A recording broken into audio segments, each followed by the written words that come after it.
Imagine waking up one morning to find nearly 300 bodies floating in the waters of the Bosphorus. Women, all of them bound in weighted sacks, all of them murdered on the orders of a single man. A man who called himself the shadow of God on earth. This wasn't the work of a common criminal. This was the Sultan of the Ottoman Empire, a ruler driven to madness by a system designed to prevent royal bloodshed, but which created something far worse. What happens when you cage a future king for 22 years? You're about to find out. For over 6 centuries, the Ottoman Empire stretched across 3 continents, ruling over millions of souls. But behind the grandeur of the Topkapi Palace lurked a dark secret, a twisted solution to an age-old problem. You see, for generations, Ottoman succession had been decided by blood. When a sultan died, his sons would wage civil war against each other until only one remained. Brother would kill brother, the survivor would take the throne, and often execute any remaining siblings just to be safe. But by 1603, the Ottomans had had enough. They created the kafes, the cage, a luxurious prison within the palace walls where potential heirs would be kept in isolation, sometimes for decades, until it was finally their turn to rule. But in 1615, a 14-year-old prince named Ibrahim was locked away in this golden prison. 22 years later, he would emerge as Sultan Ibrahim I. But what emerged from that cage wasn't a king. It was a monster. To understand Ibrahim's madness, we must first understand the blood-soaked history that created the kafes. For over 2 centuries, Ottoman succession was decided by a simple, brutal principle. When the Sultan died, his sons would fight to the death. The survivor took the throne and immediately executed all remaining male relatives, brothers, uncles, nephews, even your infant cousins. This wasn't just cruelty for its own sake, it was pragmatic brutality. Civil wars between royal brothers had torn apart empires before. Better one night of family slaughter than years of devastating conflict. Sultan Mehmed III holds the grim record. In 1595, he ordered the execution of 19 of his own brothers, some barely out of childhood. Their silk-wrapped bodies were laid out in the palace courtyard like a harvest of royal blood. But by 1603, Sultan Ahmed I had had enough. Perhaps it was witnessing his own father's fratricide, or maybe it was the whispers from European courts calling the Ottomans barbaric. Whatever the reason, Ahmed made a revolutionary decision. Instead of killing potential heirs, he would cage them. The kafes, literally meaning cage in Turkish, was constructed in the heart of the Topkapi Palace. These weren't cells, but luxurious apartments designed to house royal princes indefinitely. Silk tapestries covered the walls, Persian carpets lined the floors. The finest foods were served on golden plates. But the windows were barred. The doors were locked from the outside, and once you entered, you might never leave alive. Picture this. You're 14 years old, Prince Ibrahim, 3rd son of Sultan Ahmed I.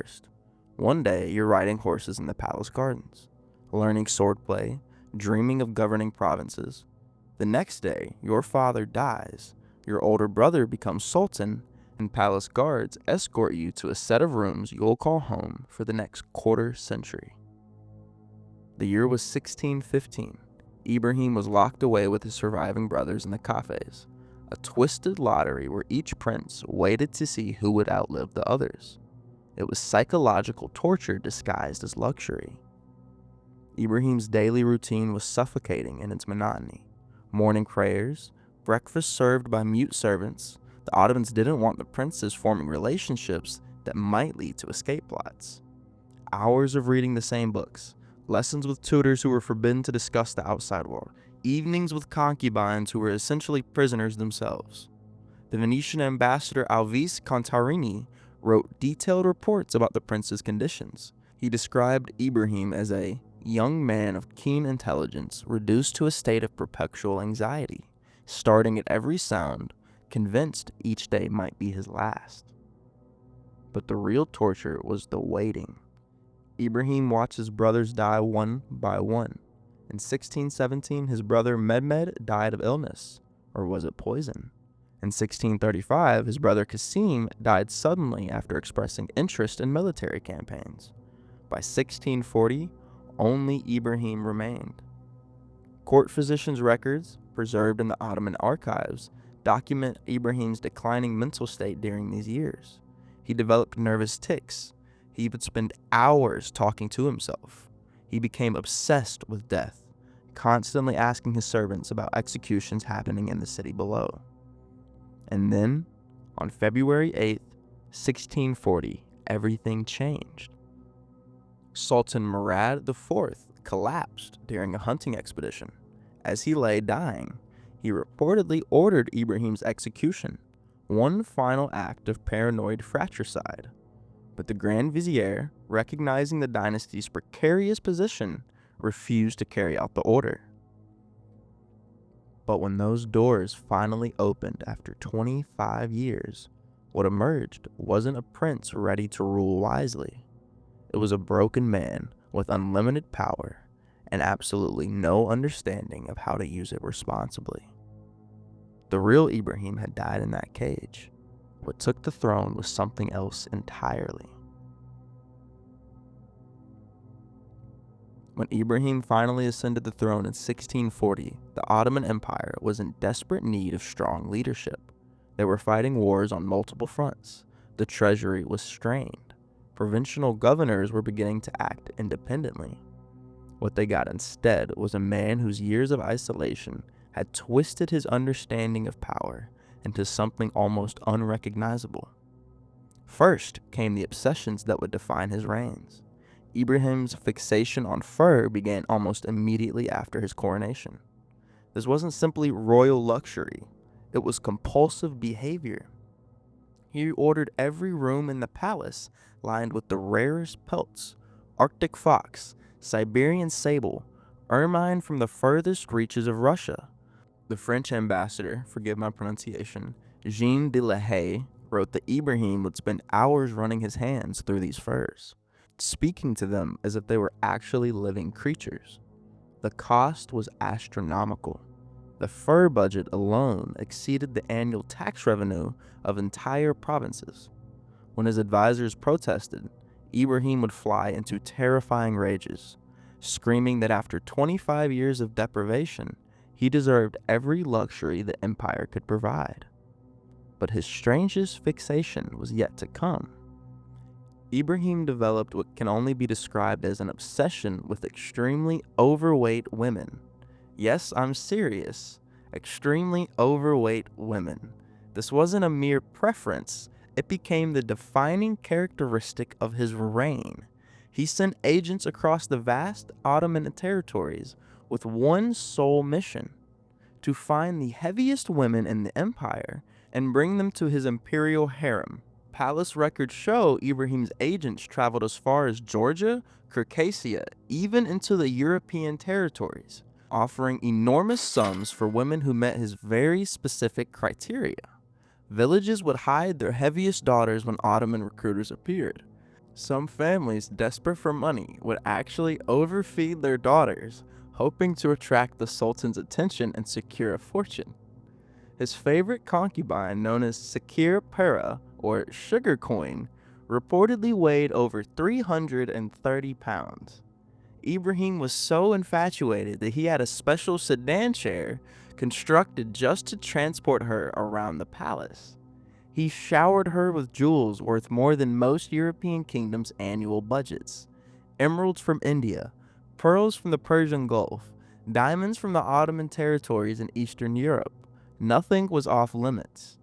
But Ibrahim's appetites extended beyond material obsessions. His paranoia, carefully cultivated over decades of imprisonment, began manifesting in increasingly violent ways. He would order executions based on dreams, claiming Allah had shown him traitors in his sleep. He had officials beaten for minor infractions that reminded him of his years of confinement. Count chronicler Mustafa Nayama documented Ibrahim's descent into what he called divine madness. The Sultan would spend days locked in his chambers, emerging only to issue bizarre decrees. He once ordered all cats in Istanbul to be painted gold because he dreamed they were plotting against him. Another time, he commanded that every fountain in the empire be filled with rose water instead of regular water. The empire's finances were hemorrhaging. Provincial rebellions were spreading. The Janissary Corps, the elite Ottoman military, was growing restless, but Ibrahim seemed oblivious to everything except his increasingly deranged fantasies. And then came the winter of 1648, when fantasy would collide with reality in the most horrific way imaginable. It was February 15th, 1648, when Sultan Ibrahim made a decision that would forever cement his place among history's most notorious monsters. What triggered this particular episode of madness remains unclear. Some say he discovered a love letter in his harem, others claim he had a nightmare about betrayal. But the result was unthinkable. Ibrahim summoned his chief eunuch, Sever Aga, and issued an order that left the man speechless.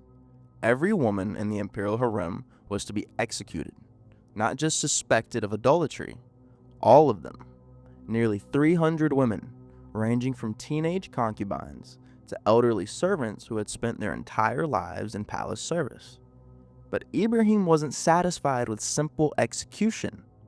His years of isolation had given him a twisted understanding of control, and he wanted these women to experience the terror he had lived with for decades.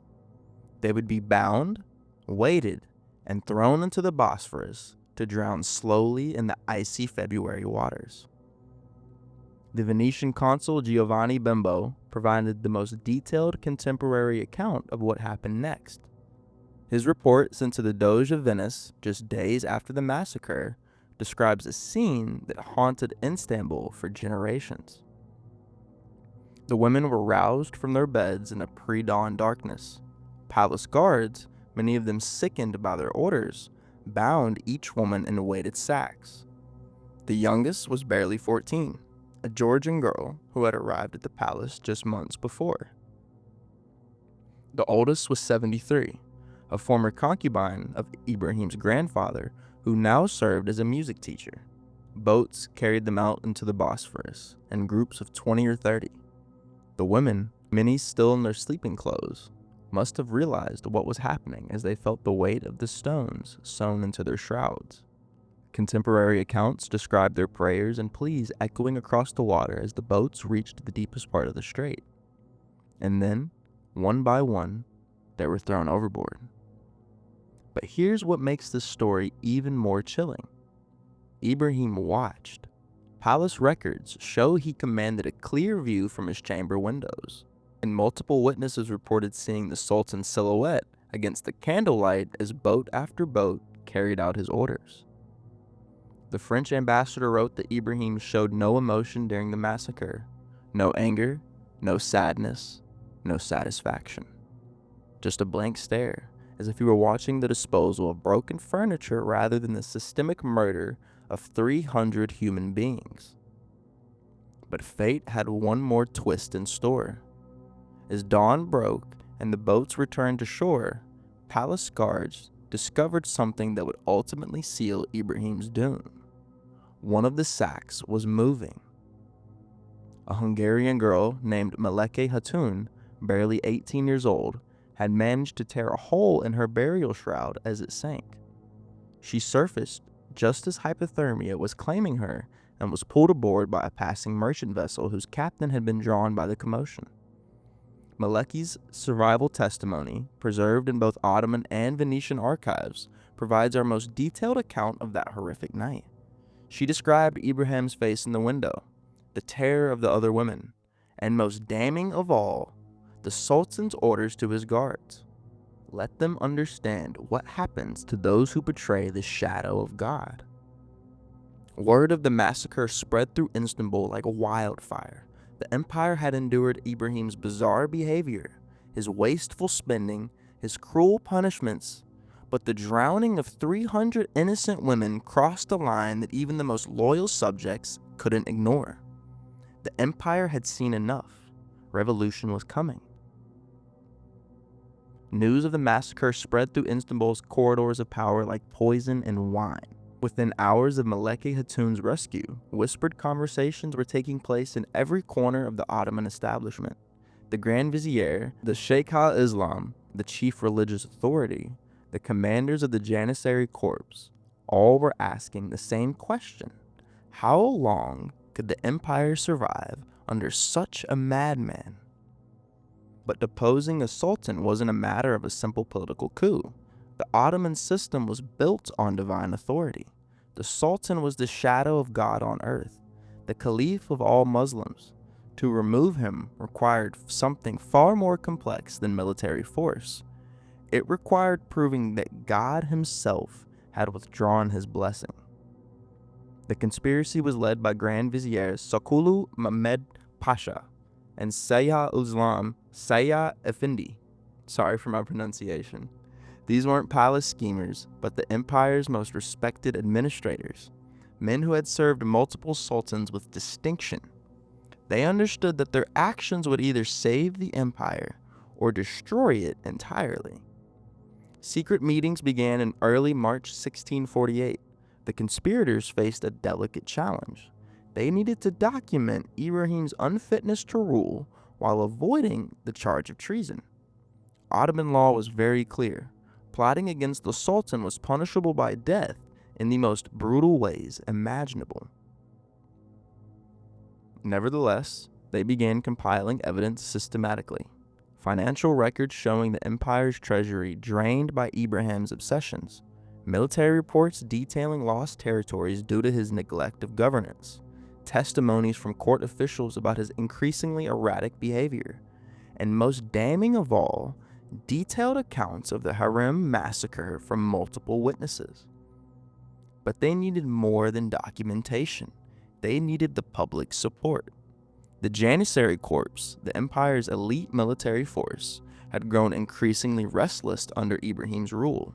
These soldiers, who had served as kingmakers throughout Ottoman history, were horrified by the sultan's waste of resources while they went unpaid for months. The religious establishment presented perhaps the greatest challenge, though. Islamic law provided provisions for removing an unfit ruler, but the process required unanimous agreement among the empire's highest religious authorities. Some scholars argued that no earthly power could judge God's appointed representative.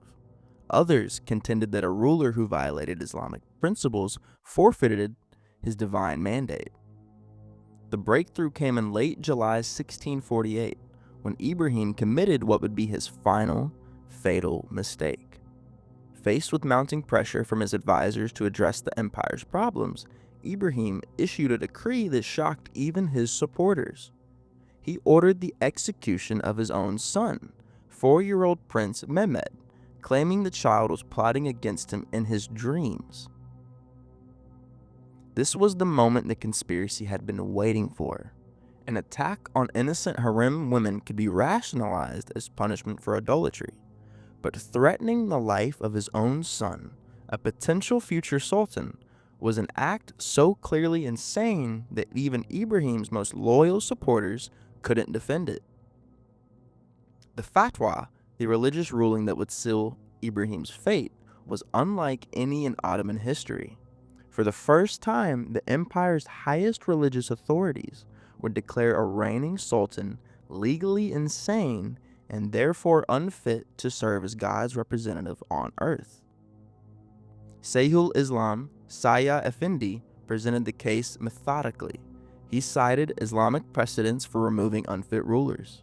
He referenced the Quran's injunctions against the murder of innocents.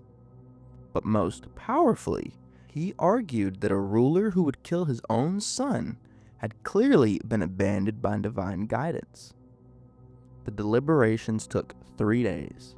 Behind closed doors, the empire's most learned scholars debated theology, law, and politics.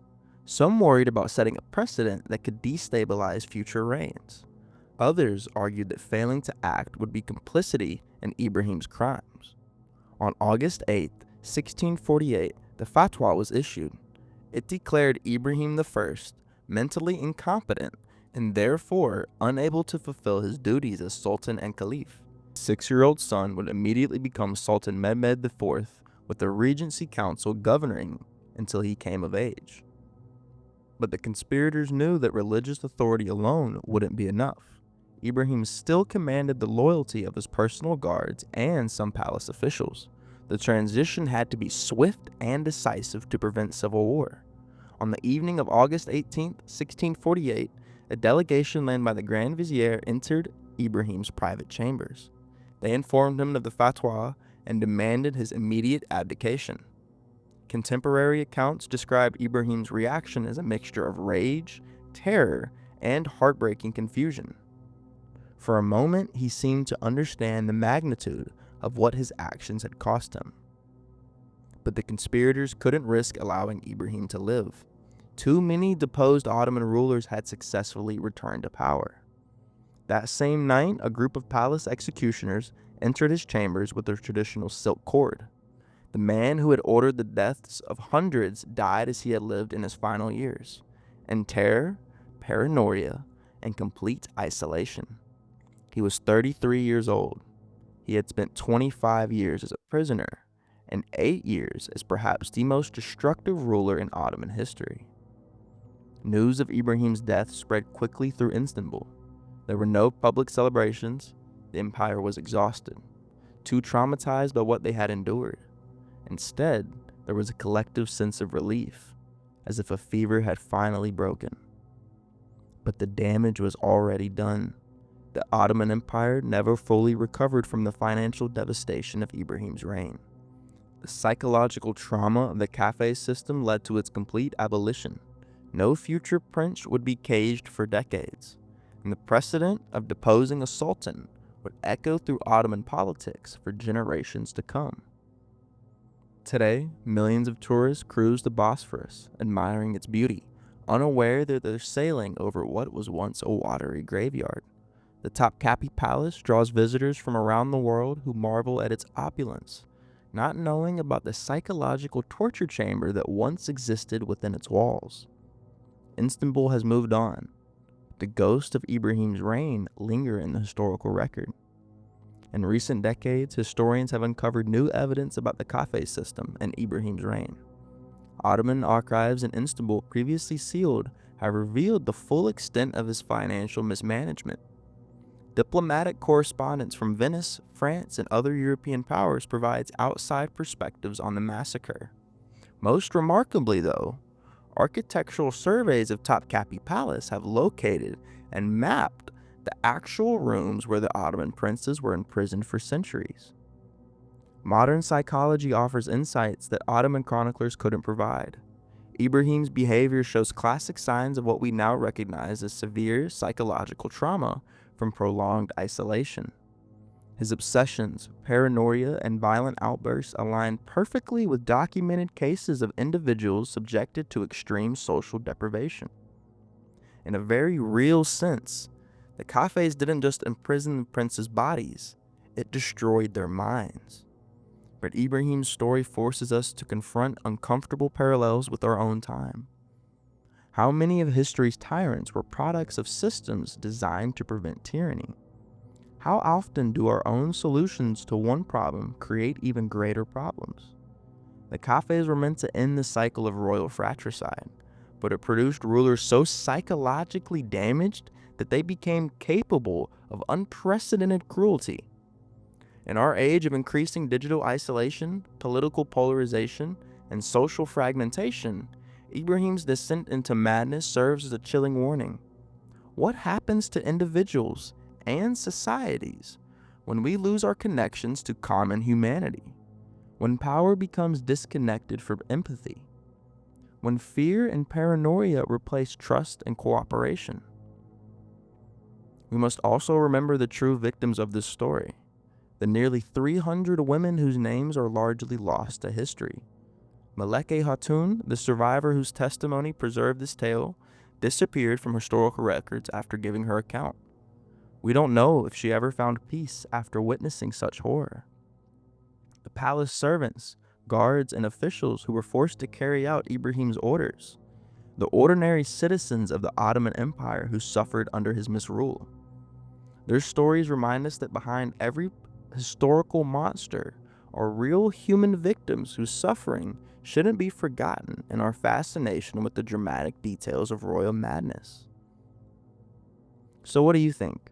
Was Ibrahim truly mad from birth, or was he a victim of a system that created the very monster it was designed to prevent? Could the massacre have been avoided if someone had recognized the warning signs earlier? And most importantly, what lessons does this story hold for our modern understanding of power, isolation, and human capacity for both cruelty and redemption? Share your thoughts in the comments below. Make sure to subscribe to Crimes of the Crown and ring the notification bell so you never miss our investigations into history's most shocking royal crimes. Until then, remember, power doesn't corrupt people. It reveals who they truly are.